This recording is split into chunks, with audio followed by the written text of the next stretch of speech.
Bonjour à tous, j'espère que vous allez bien. Aujourd'hui, on se retrouve pour une toute nouvelle vidéo et une fois n'est pas coutume, eh bien, je vais pas vous parler d'alimentation cette fois-ci, mais bien évidemment de voyage. Vous savez, Body and Fly, c'est à la fois tout ce qui est nutrition, bien-être et perte de poids, mais aussi l'aspect fly à travers donc les voyages. Vous savez que c'est une autre de mes grandes passions.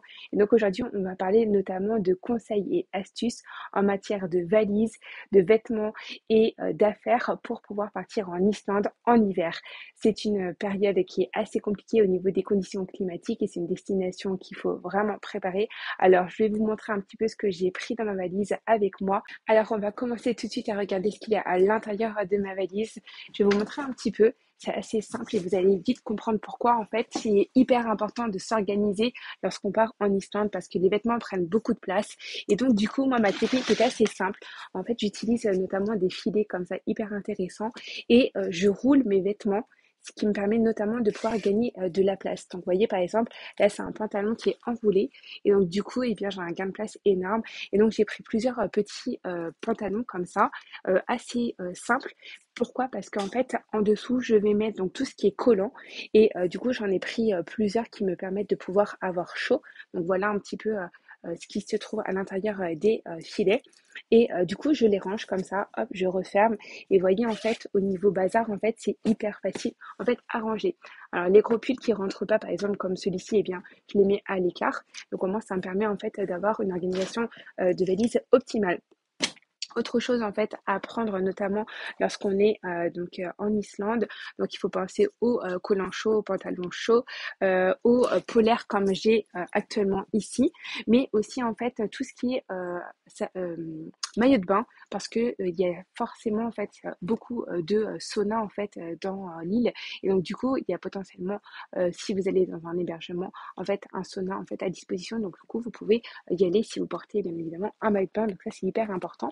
Autre chose, donc de ce côté-là, j'ai mis en fait tout ce qui est accessoires, des gants chauds, voilà, type ski. Mais vous pouvez aussi prendre des gants un peu plus light. Alors, le petit conseil que je peux vous donner, notamment, et je crois que je l'ai laissé en fait dans mon manteau, hop, juste là, hop, c'est donc de prendre un gant comme ça et de pouvoir en fait couper en fait les bouts, juste le petit bout des doigts, notamment pour ceux qui ont besoin en fait de faire des vidéos avec leur téléphone, parce que clairement en fait on ne peut pas enlever ses gants en fait quand on va en Islande en hiver, c'est hyper compliqué, notamment quand il y a du blizzard, quand il fait soleil et haute ça va, mais vous allez voir ça, parfois il y a certaines conditions climatiques qui sont un peu compliquées, donc je vous recommande voilà, vous prenez un gant à 1 € pas très cher, voilà un peu en mode polaire et du coup vous le coupez et vous verrez que grâce à ça vous pourrez garder vos doigts et ça c'est hyper important quand on part en vacances. Du coup si vous devez investir véritablement dans un vêtement, je vous conseille véritablement le manteau.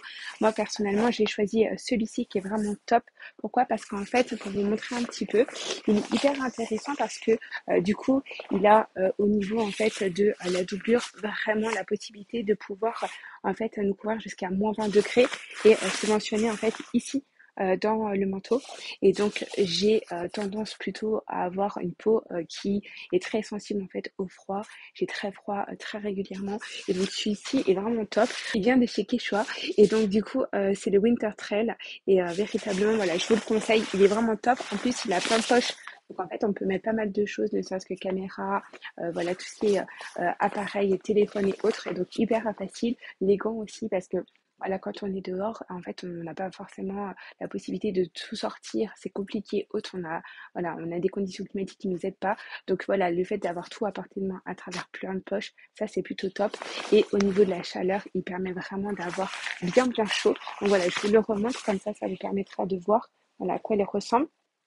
Mais il est vraiment très intéressant au niveau en fait de son utilité pour l'écran froid. Donc au-delà du manteau, j'ai également pris donc un bonnet. Voilà, ça c'est la base aussi. Vous avez également donc le coupe-vent qui vous permet véritablement de pouvoir euh, échapper notamment donc aux pluies qui peuvent arriver à tout moment. C'est un pays en fait où les températures changent très vite, surtout en hiver. Donc voilà, ayez un coupe-vent et notamment si vous allez proche des cascades, ça vous évite d'être tout trempé avec le froid. Autant vous dire, c'est pas du tout agréable. Donc voilà, c'est un conseil que je vous donne. En matière de chaussures, je vous propose véritablement d'acheter en fait ce genre de chaussures si vous avez très froid aux pieds à l'habitude. Donc ce sont des Sorel, c'est la base, hein. Si on vient en Islande, il y a beaucoup de personnes en fait portent ce genre de chaussures parce que c'est celles qu'on trouve le plus en France, notamment pour les chaussures qui permettent de pouvoir supporter de très très basses températures. Donc véritablement, voilà, comme vous pouvez le voir en fait, le bout du pied en fait est protégé, donc imperméable, ce qui nous permet de pouvoir marcher dans la neige sans problème. Et elles sont très montantes et elles ont un aspect esthétique qui est très très intéressant. Donc véritablement, grâce à ça, j'ai pas du tout froid aux pieds, alors qu'à l'habitude, j'ai tout le temps froid aux pieds en France. Donc voilà, autant vous dire tout de suite, c'est quand même un peu un paradoxe, c'est que j'ai pas froid en Islande aux pieds, et par contre j'ai froid en France. Voilà, c'est la petite anecdote qu'il faut retenir. J'ai également donc pris, hop, je vais vous montrer juste là, hop, la tac, hop, ce genre de chaussures qui est vraiment intéressant parce que ça vous permet notamment de pouvoir marcher pour faire des petites randos, voilà.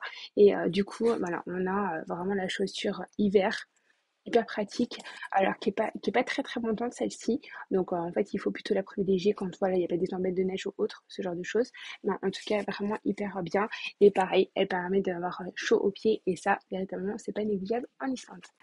Et dernière chose, eh bien, tout simplement, ayez votre kit spécial aurore boréale avec eh bien, une polaire qui vous permettra d'avoir bien chaud parce que les aurores boréales peuvent se déclencher autant le soir que pendant la nuit à 4 heures du matin. D'ailleurs, petite information, souvent c'est entre 4 heures et 6 heures en Islande. Voilà, un petit conseil que je vous donne. Mais voilà, comme c'est un aléa, rien n'est programmé, donc voilà, tout peut changer.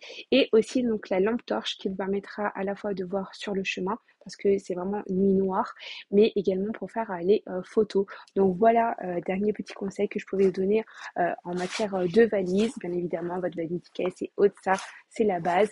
Le baume à lèvres aussi qui est vraiment hyper important parce que voilà, moi en tout cas mes lèvres gercent très très facilement, donc ça peut être vraiment après pénible pour vous et surtout pour le visage. Et pensez à prendre une crème protectrice type polar par exemple qui vous permettra de pouvoir eh bien protéger votre peau parce que eh bien elle va être mise à rude épreuve parce que les conditions climatiques par exemple à -9 sont très parfois un peu compliquées surtout quand il y a du blizzard et véritablement voilà c'est le dernier petit conseil que je pourrais vous donner à mettre dans votre valise. En tout cas j'espère que cette vidéo vous aura plu, que j'aurai été assez claire sur le matériel à prendre dans votre valise pour au moins avoir chaud et ne pas subir les conditions climatiques de l'Islande en hiver. On se retrouve pour une prochaine vidéo. Bisous à tous!